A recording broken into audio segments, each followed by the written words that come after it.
Hey, what's going on, everybody? Well, we know it's official.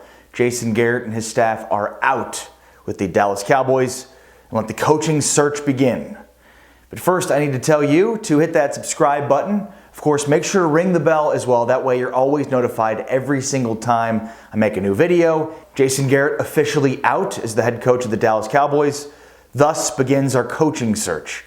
And look, the Dallas Cowboys have been wandering in the desert for the last decade in terms of modern football with a coach that lost his job because of an inability to evolve and adapt and grow. So I would think that the ability to evolve, adapt, and grow is fundamental to the Dallas Cowboys want to hire as their next head football coach. The game at this point is trickling up. You have a tendency now for many NFL coaches to get their schematics straight from the collegiate game, especially offensive football. The number one name I'd zero in on if I were Jerry Jones and Stephen Jones is Lincoln Riley.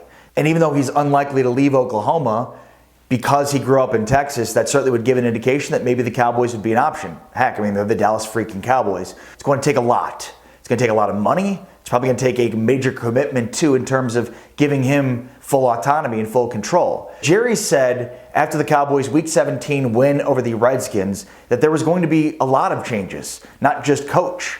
He said things that have been coming to pass for a long time.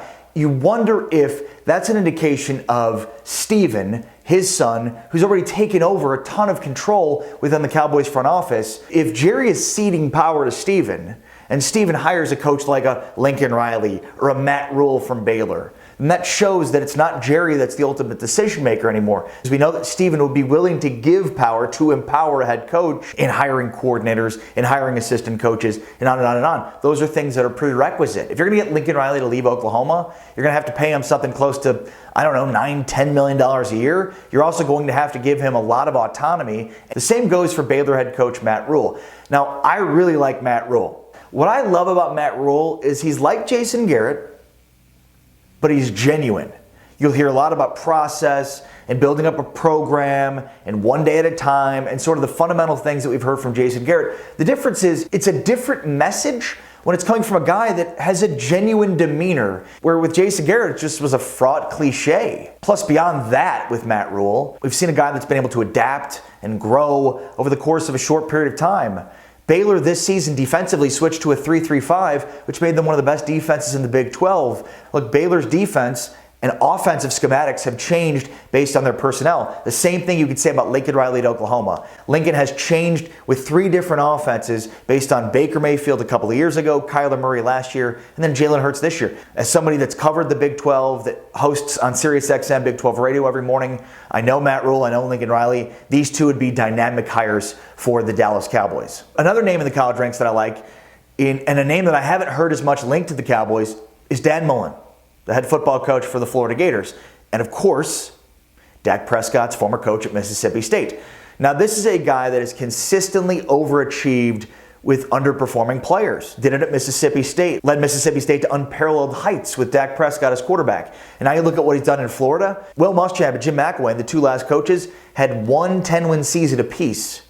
Dan Mullen's done that in back-to-back seasons. And he did it with a quarterback this year, Kyle Trask, who stepped in after never having thrown a pass since high school. This is a guy that looked like he had never seen a football field before in his first couple games in Florida, and by the end of the year became a pretty viable passer. That development and Dan Mullen's consistent ability to develop talent, for me, is a no-brainer. He's consistently outperformed his talent, which is exactly the opposite of what the Cowboys have been getting from their head coach. Then lastly, when it comes to the NFL, here's a name that we haven't heard much about, and it's a special teams coordinator, Dave Toub, who has been a long-time special teams coordinator, first for the Chicago Bears for a long time under Lovie Smith. Most recently, he's been working with the Kansas City Chiefs.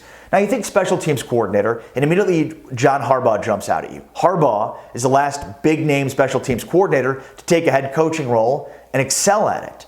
What I like about a special teams coordinator is they're more of the overseer. Whereas if you hire an offensive mind like Lincoln Riley, he's calling the plays, but also being the head coach, which I think can work, but sometimes it's preferable to have sort of an all-around head coach. A special teams coordinator that's seen the field from a different vantage point, that understands how to navigate the chaos. There's always a lot of chaos that's going on throughout special teams. So the ones that are the best coordinators, and Dave Toub has had very few jobs over the course of the last decade of the NFL, that more than anything else signifies how good he is at his job. He consistently has special teams units that are top 10 in the NFL. And again, I just think in special teams, there's so much going on. The best coordinators can navigate that chaos, and that is the best head coaches. There's so much going on over the course of a football game that the ones who understand how to navigate that chaos the best are the ones that are going to be the most successful. But obviously, you'll still hear the Greg Roman's offensive coordinator for the Baltimore Ravens. You'll still hear a lot of names thrown out there. And look, when it comes to the Cowboys, you can't really rule anybody out.